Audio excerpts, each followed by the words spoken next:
Ladies and gentlemen, for those of you who are here, we ask you to come underneath the canopy. We welcome the many people that are online for Joel's funeral. In just a moment, we're going to begin the funeral services of Mr. Joel Maurer. Rabbi Ellen Abramson will be officiating. We ask the immediate family to come forward to be seated in the first row.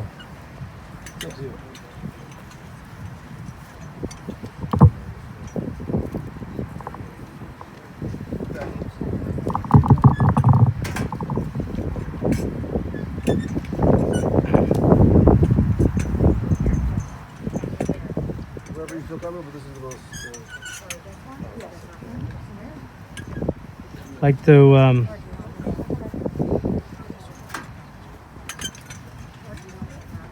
we're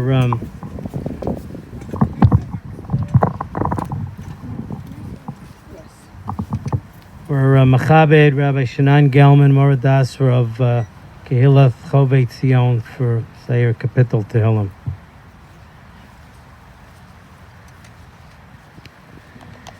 Mizmor David, Adonai Roi Lo Echsar, Vinos Teshe Yar Bitzeni, Amemenuchos Yinaleni, Nafshi Yeshovev, Yanchen V'Maglei Tzedek, Leman Shemo, Gam Ki Elech V'Geit Salmaves, Lo Yirara Ki Ata Imadi, Shiftecha Umishantecha Hema Yenachamuni, Ta'aroch Lefanai Shulchan Neged Sorerai, Dishantav Hashem en Roshi Kosi Revaya Achtov V'Chesed Yudufuni Kol Yemei Chayai V'Shavti B'Veis Adonai Liorech Yamim.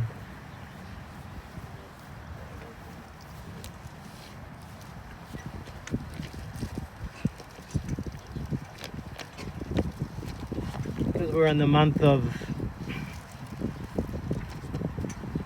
month of Nisan, I will keep my remarks very short, though undoubtedly there's a lot more to say. The Gemara, the Daf Yomi, which we read on the last day of Pesach, the same day that Yoel passed away, the Mishnah discusses the administration and expertise of those who are in charge of the Lechem Hapanim, the showbread, which was displayed and prepared at the time of the Beis HaMikdash. How ironic that Yoel, the expert baker of challah, passed away at that very moment, at that very day. And it was Shemini Shel Pesach as well, when the matzah was still replacing challah, the unleavened bread, the chametz. And the purity of Klal Yisrael reaches its spiritual peak. All the locals knew very well that Yoel made the best challah in town, faithfully using the recipes of his parents of blessed memory, the founders of Tel Aviv Bakery. He also perfected and improved an already great product. I once asked him, what's the secret of his success? And in his always gentle smile, he shrugged and smiled and answered simply, I just follow the formula. The real answer, however, is that Joey understood the sanctity of Shabbos, what the challah signifies to the Jewish family, and the smell of the me'ein olam haba of the Shabbos meal. And Yoel took the same passion and kindness throughout his life. He and his brothers, Leo of blessed memory, Marshall, have good health for many years, embodied the magnitude of Kibbut Av V'Aim, honoring one's parents. The Mauer family were at the forefront of Chicago Orthodox Jewry from its early inceptions, and the children and grandchildren now reap the fruits of their dedicated labor. In fact, Yoel, together with his Eishes Chayil Sprinza, revealed their greatest joy to the accomplishments of their children. My Rebbetzin Sylvie and I first met them as parents of children in the same class at the Ari Crown Hebrew Day School. And throughout the years we quelled together as we witnessed the growth of our children to be B'nai Torah and real mention. All the Mauer weddings were Hamisher affairs and beautiful. But one of the most memorable chasanas or weddings that my Rebbetzin and I attended was at the Spertus Library, when we witnessed firsthand the love and personal touch that Yoel and Sprinza shared with their children in a setting that demonstrated the utmost importance of Chanoch Lefi Darko, of educating our children according to the ways of the Torah. We remember attending a Shalom Zachar at the Mauer House in West Rogers Park, and we saw firsthand how Yoel was smiling from ear to ear because he saw his children's chaverim, now grown up, enjoying the spirituality of a Shalom Zachar and making a l'chaim or two or three together. This gave him his greatest pleasure. He was just so happy to see that and smiled from ear to ear. Yoel always supported you, Sprinza, as Eishes Chayil, throughout your married life, as a wife, a mother, and a dedicated healthcare professional. You shared many simchas together and always valued honest and demanding effort. Amir Hashem, you should continue to shep nachas throughout and through together with your splendid and growing family. Yoel passed away in the late afternoon of Shmini Shel Pesach as we were making the transition from matzah to chametz, purity of soul to the world of here and now.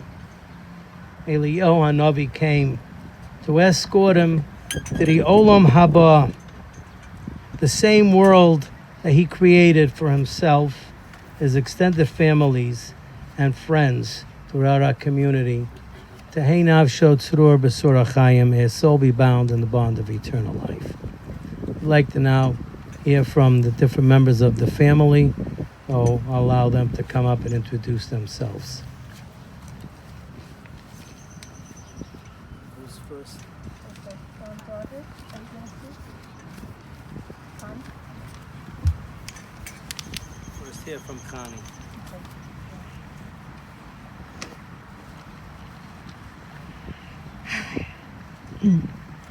I'm not so good with speeches, so I'm just gonna...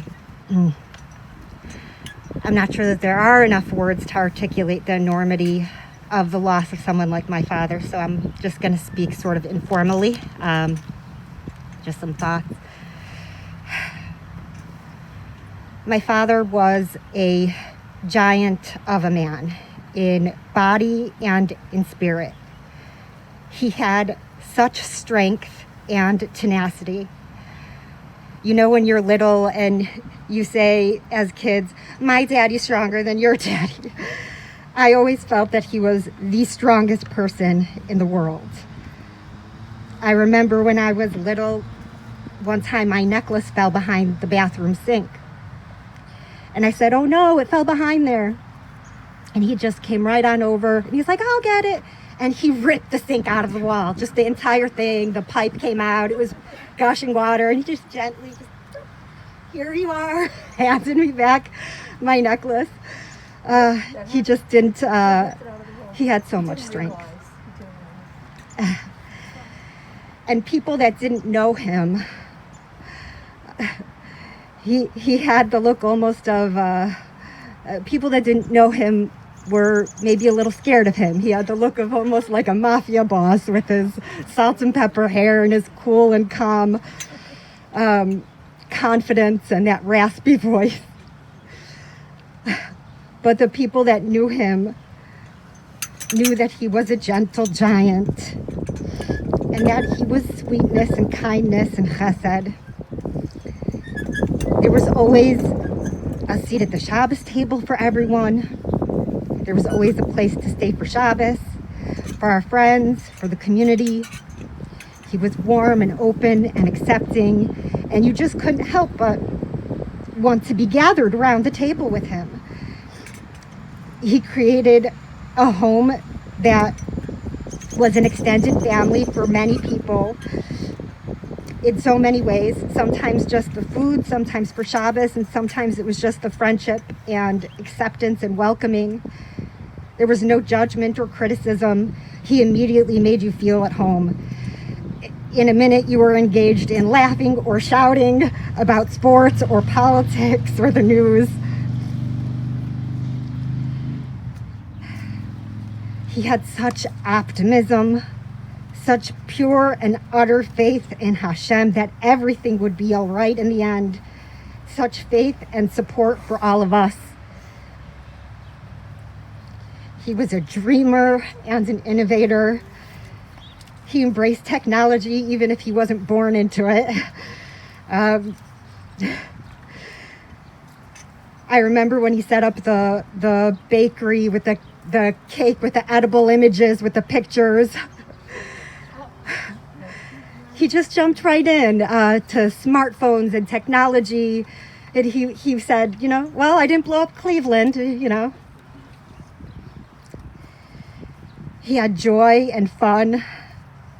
The kids loved him, and he spoiled them with desserts and mischief and games. He would have a little sparkle in his eye when he was doing something he shouldn't. He was sometimes a big kid himself. And he was the very meaning of tenacity, sheer stubborn will. He had 9 lives, probably more. I can't count the number of times that he would have been down for the count by any other standard, walking around on a broken bone for days until we hounded him enough to go get treatment, making Pesach and laughing with a giant kidney stone, trying to get papers together to go to the bakery to fill orders while his oxygen saturation is in the 60s. He just kept going. He just plowed through. He sacrificed so much for us, for the purpose of ensuring that his kids and his grandkids in the community were provided for. He worked all of those years in the bakery throughout the night, 6 days a week, standing on his legs until they were swollen and sore, sweating by the ovens. When I was little, I thought the burns on his arms were ladders, I said. Everything he did was for the family and to provide for the next generation. When he sold the bakery, it was important to him that he helped people settle into their next place and have a livelihood. It was important that he saw the community do well. When he stopped being in the business himself, he made sure to make the rounds and support the local community. He did his shopping everywhere. He went to Hungarian, to Romanian, to Emma's, to Saracen. And he would talk to the new restaurant owners and the younger generation and talk to them and offer ideas and suggestions and wisdom. I learned so much from him, from watching him and from seeing his values. He loved his family and his community. He loved to feed people and help people. He was bigger than life. The pandemic was very hard for us to be apart, especially for someone like my father. But he had that tenacity and optimism, and he knew that he would get to the other side. And he got those vaccinations. He made it that month. And we were just able to cross that threshold again.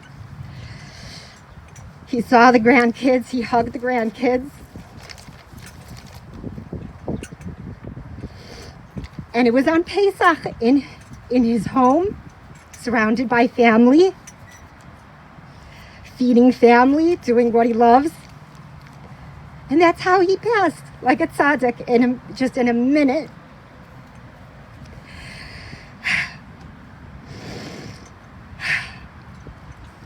We will miss him and remember him and know that he's watching from Shemayim and that he made his mark and he put good in the world. May his neshama have an aliyah. I love you, Tata.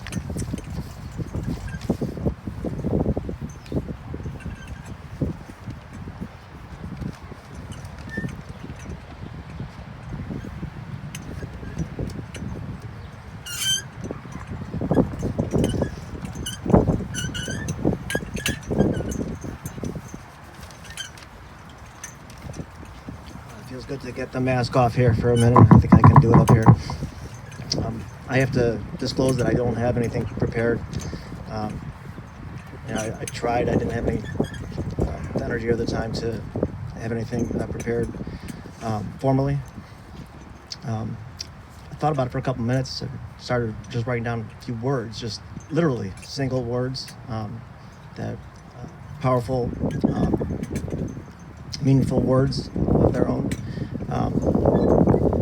And I thought to myself, how maybe these will be themes that I'll talk about, etc., etc. I wasn't able to put anything together, but I just want to, I guess, tell you the words that I thought single words that I think about when I think about my father. Passion. Okay. He was, when he felt about something, it was strong. I mean, whether it's something mundane and silly like sports, so we argue about sports, politics, whatever. The Bulls, the Bears, we talk about all that stuff. Optimism, I think it goes hand in hand. He's probably the only one that was actually excited about Andy Dalton probably signing as the Bears quarterback. I thought they're going to make the playoffs this year. You always seeing the bright side of everything, always optimistic, thinking that things will be good. And I think that's so important because a lot of times that will telegraph how things go. A lot of times in life, attitude, and you can will it to happen, and he did have that attitude. Generosity.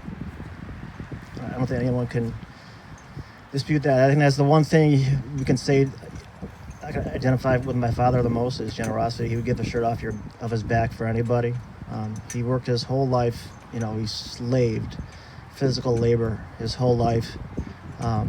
Luckily he had a few years at the end where he retired, but from my childhood up until I finished law school, I was 27 years old. My parents supported me financially. I probably should have, gotten off my tush a little earlier and got my stuff together, but my father, not in the greatest of health, still worked as long as he could physically to support me and to help me get where I need to get to go in life. And as Hani has said, we all know he had, we joked about him having 9 lives. I don't know how many times we had gone down this road where he had a significant health scare. We almost didn't believe that, even this time, I didn't believe he would really go. Because every time this had happened in the past, you go to the hospital, he had pneumonia, he had a pulmonary embolism, he had before he had the bariatric surgery. He was, I mean, so many things. And, he became mythical, sort of. You never thought he can really go. I remember that it's been almost 25 years already. When I finished high school, right before I went to Israel for my first year, for my 1 year.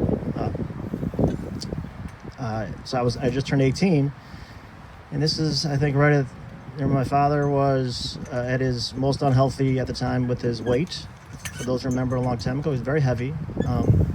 This was in the beginning of the time when they did the bariatric surgery. It was just new, and he hadn't had it yet. And I remember getting ready to leave to the airport to go to Israel, and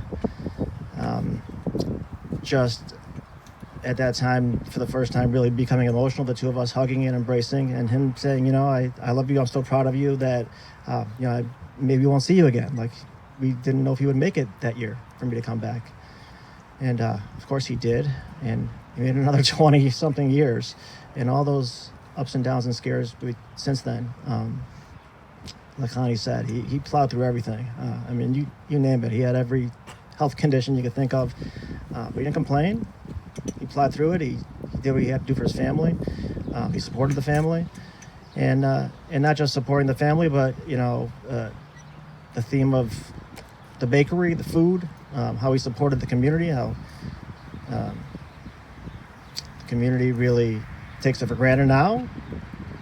Kosher consumer has so many options in so many places, but the kosher community wouldn't have flourished if it weren't for my father and the family, and all the survivors that came over from Europe. And not everybody's going to be able to go and make challah for Shabbos themselves at their house, and if they do, it won't be as good as Chaim's Bakery, that's for sure.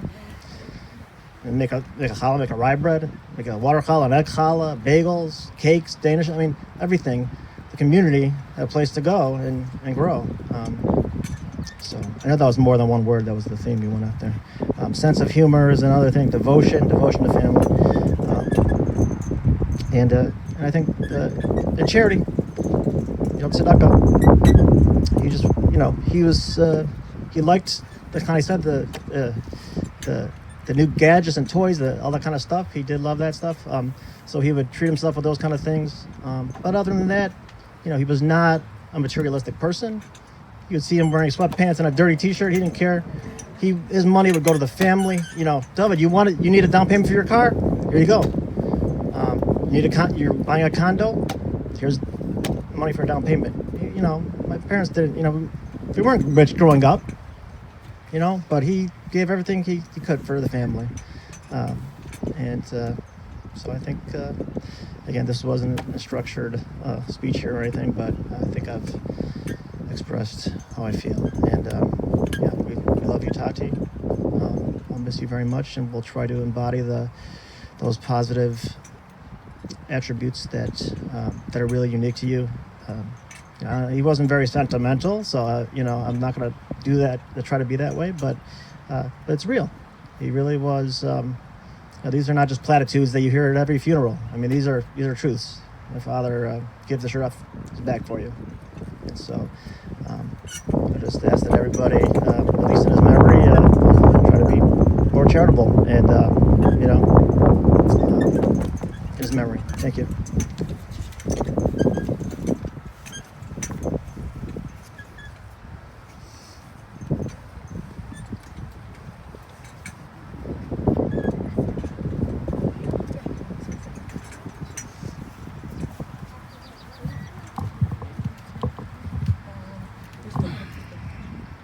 Since David took off his mask, I figured I'll have to follow suit. They say that when a person loses a twin, it's like losing part of himself, and now I can really say that I understand that. Not only did we spend our first 9 months in the womb together, but our first 20 plus years together growing up. My mother, Alva Shalom, used to say that Joe was her little Mazik. You always got in trouble. You always pushed the envelope when growing up. I think I've told the story to the family many times that when we used to walk to school to Erie Crown together, Then sometimes he would just leave his suitcase, his briefcase, on the street and start walking away. And I said, "You can't leave it there." And he said, "I don't care." And he made me pick it up and carry it to school. And there was this one time when my parents, my mother, refused to get us each a bike. So we both shared a bike. And we would bike to school together. Joe would be on the crossbars. And there was one time we're going down Kimball Avenue, going north on Kimball Avenue, go to Erie Crown. And there's a CTA bus, and we're racing the CTA bus. And we're half a block away from Erie Crown, right in front of Von Steuben High School. And Joe says, "You can't let the bus beat you." So I jumped the curb with him, and we both went flying. And Joe cut his tongue, needed several stitches, and I didn't have any injuries because I fell on Joe.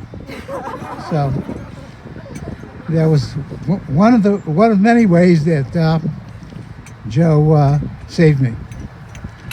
But anyway, after we both got married, and I watched Joe raise his family, and I noticed the closeness and the love that he was able to give to his kids and then afterwards to his grandkids. It was very special the way he bonded with them, he played with them, he cooked with them, he baked with them. And you don't see many parents or grandparents treating their children that way and grandchildren that way. And it just shows what type of special person he was. And I know I'm going to miss him. I know the family's going to miss him. And our only consolation is that we know that he's in Shemaim now with our parents, Olav Shalom, and my brother, Olav Shalom. And I'm sure that they're baking up a storm, welcoming him.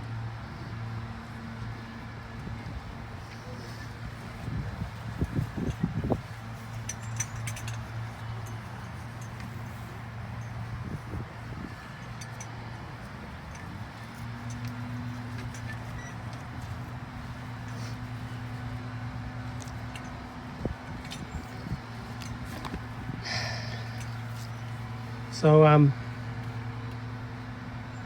think that everybody summed up my dad pretty well. Everybody who met him really got a chance to really get to know him very well. It wasn't really a person that met him that could say, I don't really know Joe. I don't really know him. He was who he was. He wore his emotions, and he embodied the person he was on his sleeve. That's who he was. So I just wanted to prepare a few short words about him, my memories of him, what he meant to me, and my family, our whole family, the Jewish community here in Chicago. My father was always a person that had a smile on his face. He had a pleasant disposition. And regardless of any challenges in his life, he always remained an eternal optimist above all else. My parents were always thinking of the kids. There was not a day that went by, an hour that went by, that their plans did not involve what about the kids? What are the kids going to do? How are we going to take care of the kids? Planning for the future. And beyond that, how to help the next generation. They must have been able to see the future 30, 40 years ago, because they laid the groundwork 40 plus years ago, knowing beyond just David and me and Chani, all the way to the grandchildren. They knew it. I know it in my heart. I see it. They had that vision. He had that vision to plan for the family. He worked a physically taxing job, running the bakery with his brother and his family. And while it required long hours, working the night shift 6 days a week. There was a tremendous amount of personal sacrifice. Despite all that, he truly enjoyed it. He loved his work. He loved what he was doing. It didn't matter to him how much mentally and physically he expended. It was meaningful for him. And I think the reason that this appealed to him so much is, he had a very distinctive personality. He really did have a big passion for the bakery, for the kosher food business, for the community. And very much so, and I think very intertwined with the bakery, was he enjoyed working with his family. He worked with his family from the time he was a kid, when it was in Albany Park, when they moved to Devon. Throughout the years, he was always family. The business was family. And that meant, in literal terms, his immediate family, and it meant the community, and it meant everyone who worked at the bakery. They were all his family. Everybody who worked with him, whether it was for a year, 20 years, or 30 years, he was your father, he was your brother, he was your son. He treated everyone like family. He took tremendous pride in providing a kosher establishment of the utmost quality for the Chicago Jewish community. He had a tremendous amount of pride, and really in his mind, I think he felt an obligation that he had to do it. He wanted to do it. So I had the privilege of seeing this firsthand, obviously, growing up. But furthermore, as I got older, as I grew up, and I worked there in the summers. I worked there with my father, with my uncle. It was great years growing up, learning how to be an adult, how to be a mensch, how to take care of not only myself, but to think of others, how to treat people with respect, how to be ethical, do the right thing. It's not always easy to do the right thing. You may not get all the accolades for doing the right thing, but you have to do it nonetheless. You follow what needs to be done according to the Torah. You do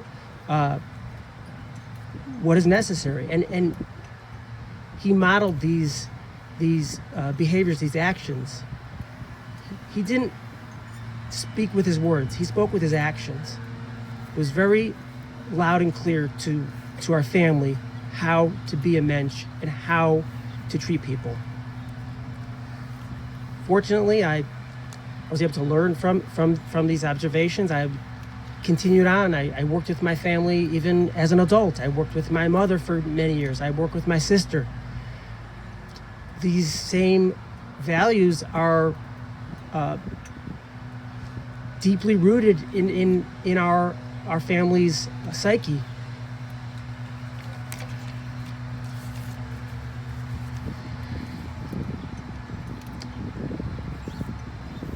I know my father loved Pesach. This time of year was very special to him. We have so many wonderful memories growing up on Pesach. It was a special time. All the Yom Tovim, all the Shabbosim were special, but Pesach was very special to him. It was special to me as a child growing up. It was the time of year where he closed down the bakery. The bakery's closed. No ifs, ands, or buts. It is what it is. The bakery's closed. 8 days. And that's when the fun began.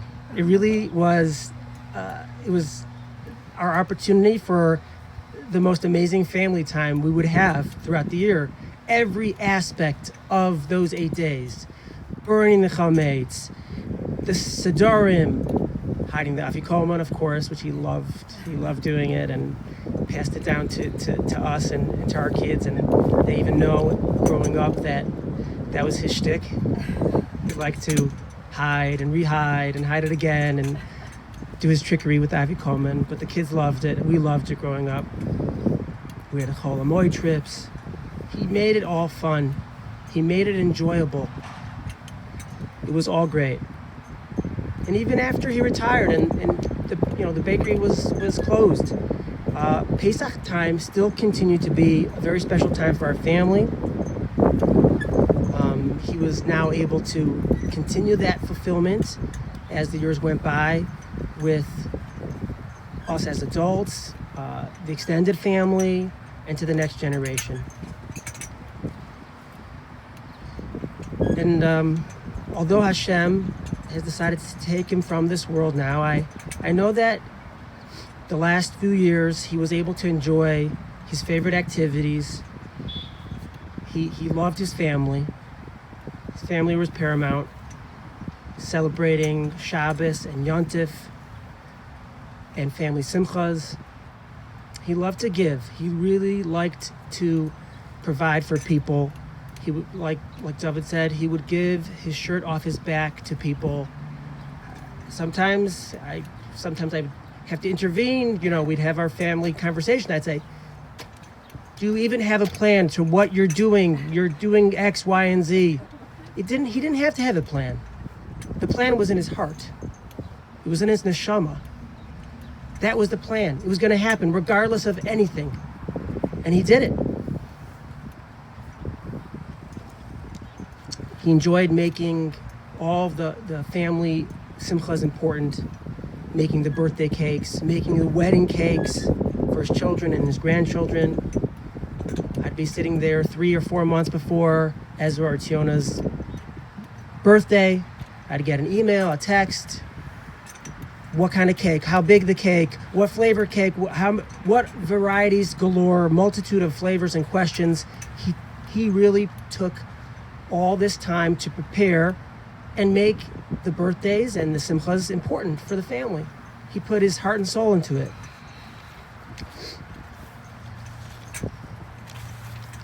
For Shabbos and for Yontif, he would have endless preparation and attention to detail for multi-course feast for the family, for all the Yom Tovim, all the Shabbosim. And even as these last few years, it didn't matter. He would plow through it. No amount of strenuous activity could prevent him from providing that enjoyment. He wanted the family to be together, to have oneg of Shabbos, of Yontif, with family and with friends. And he lived it. He lived it every day, every year. He lived it to the end. I'm grateful that for all the time we had together, spending long Shabbos afternoons, chatting about sports, politics, morals, all the latest news and around the neighborhood.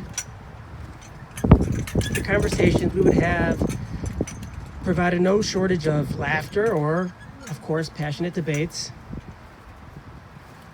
You were always welcome as a guest around the Shabbos table at our house with my father. So long as you didn't mind the topic du jour and give your opinion. His legacy lives on in the example he set for his family. His love, his generosity, his work ethic, zest for life, and compassion for others. May Yoel ben Chaim's neshama have an aliyah. I love you, Tati.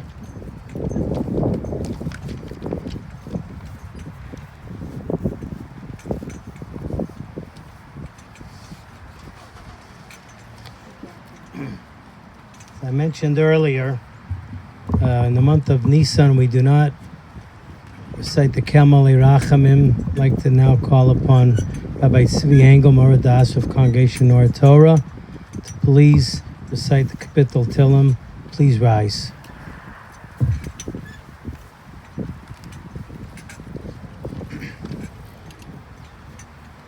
Shir Malot.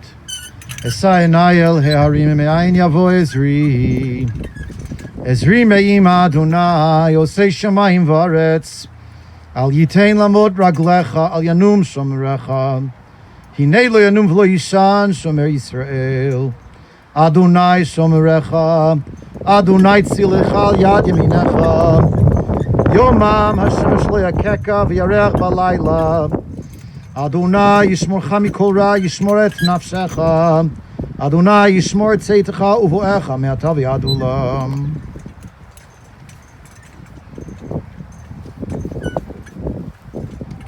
Joel is survived.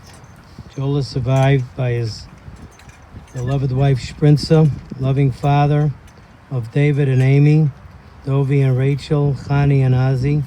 There's 80 of Ezra Chaim, Tziona Gittel, Eliyahu Shlomo, Liana Sarah, Ben Sion Pinchas, Ben Shizak, Shalom Binyamin, and Miles Dean Pinchas Daniel, cherished brother of Marshall and Gila, and the late Leo and Frida Mauer.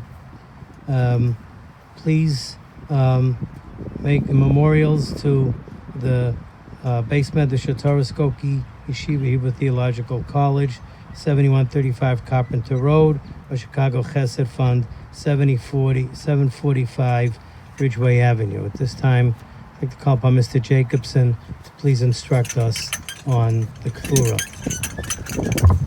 Please be seated.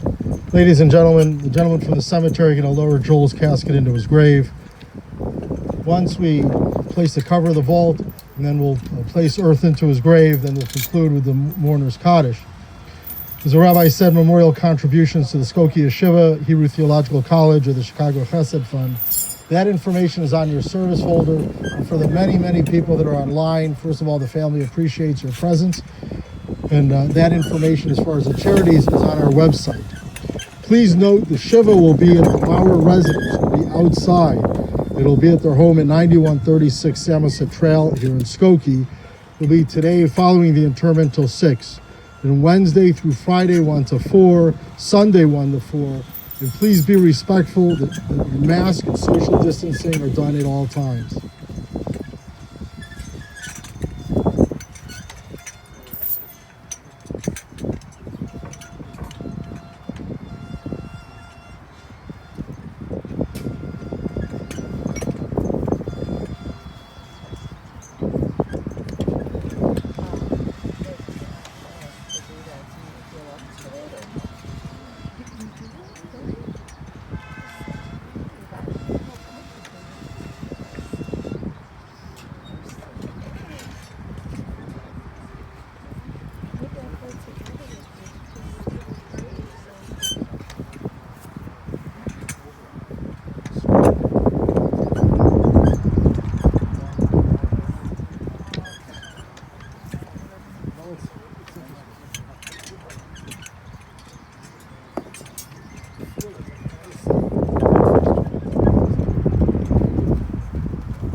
They finish.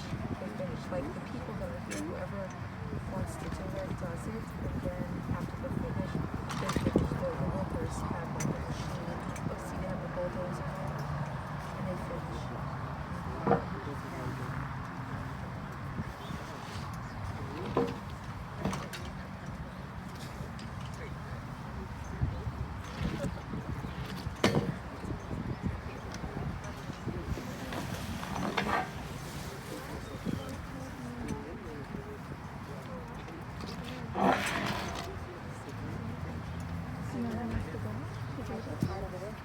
Is that right?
gentlemen, for those of you who wish to come forward to place earth on, and then when you're done, please give yourself a little spritz, okay, of sanitizer.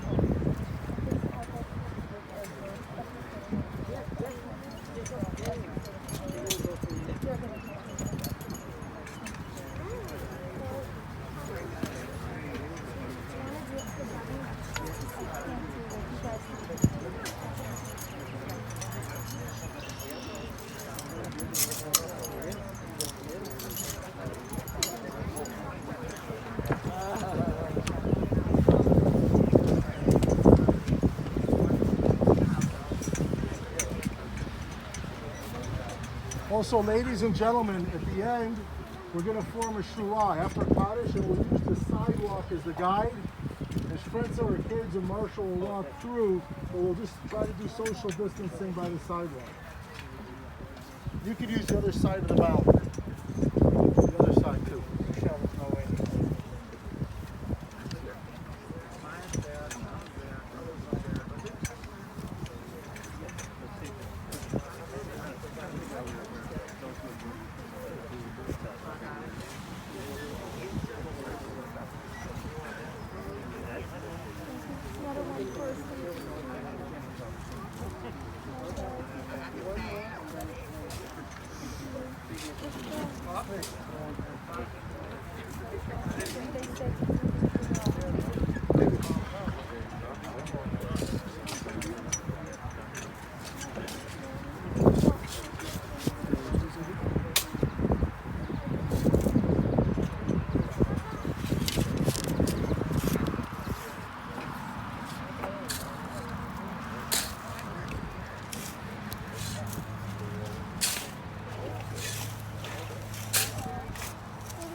Have you ever been to the cemetery before?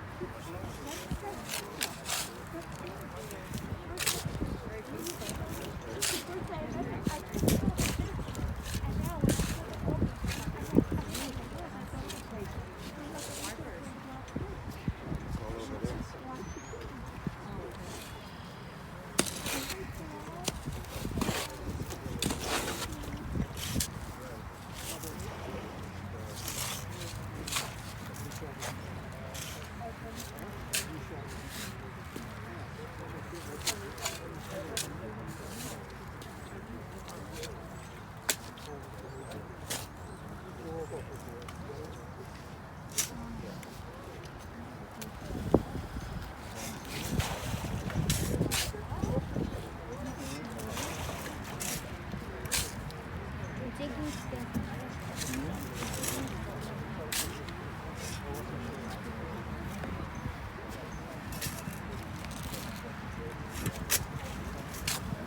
Just so much enjoyed talking to him.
It's a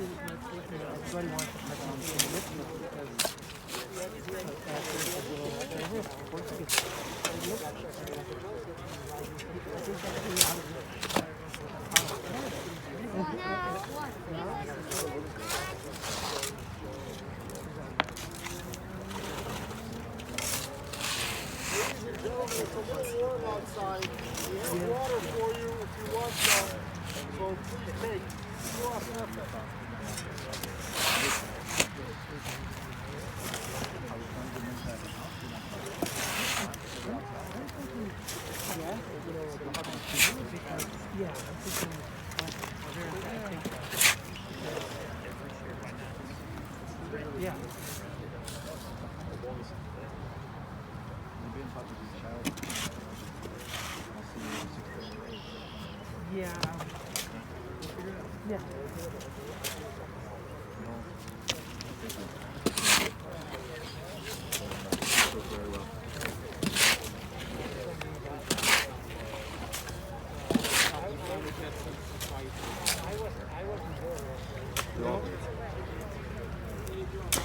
Maybe if I would have been there, I would have been able to help.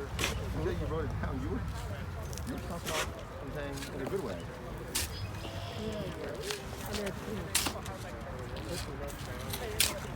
That was beautiful. I recorded it. Yeah, I recorded it all.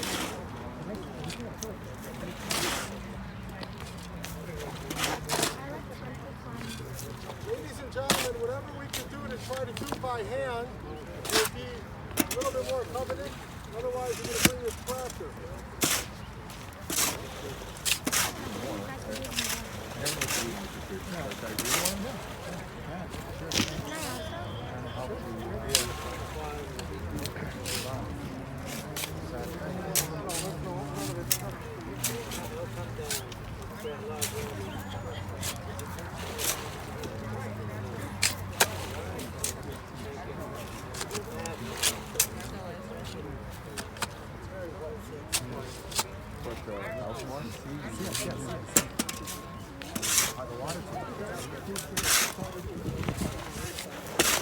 That's good. It's right.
Help a little more?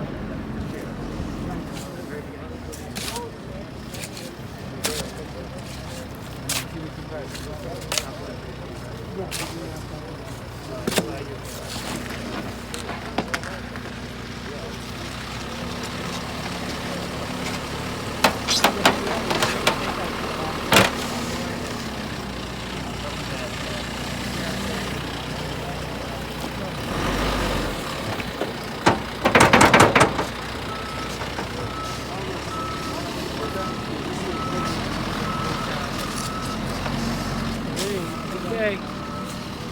Kaddish. Thank you, brother. Got it. Ladies and gentlemen, if I can ask you to focus your attention to Rabbi Abramson as he leads the family in the morning Kaddish.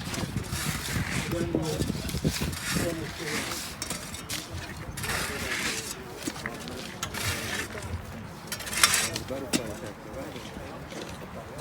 This time we ask Regular the Kaddish. family to get together as we recite the morning Just Kaddish. regular Kaddish because it's in the month of Nisan. Do I go here?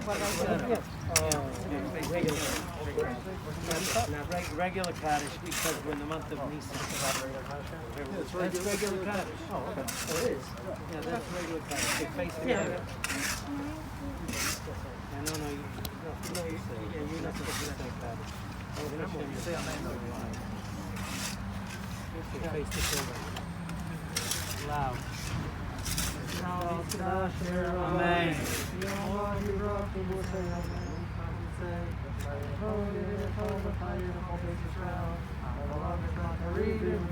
אמן, יהי שמי רבא מברך, לעולם נאמר מהר.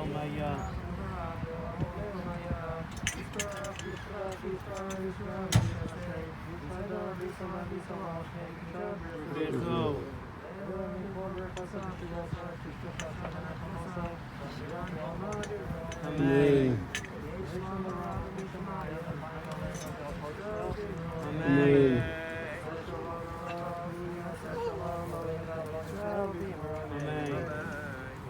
Ladies and gentlemen, we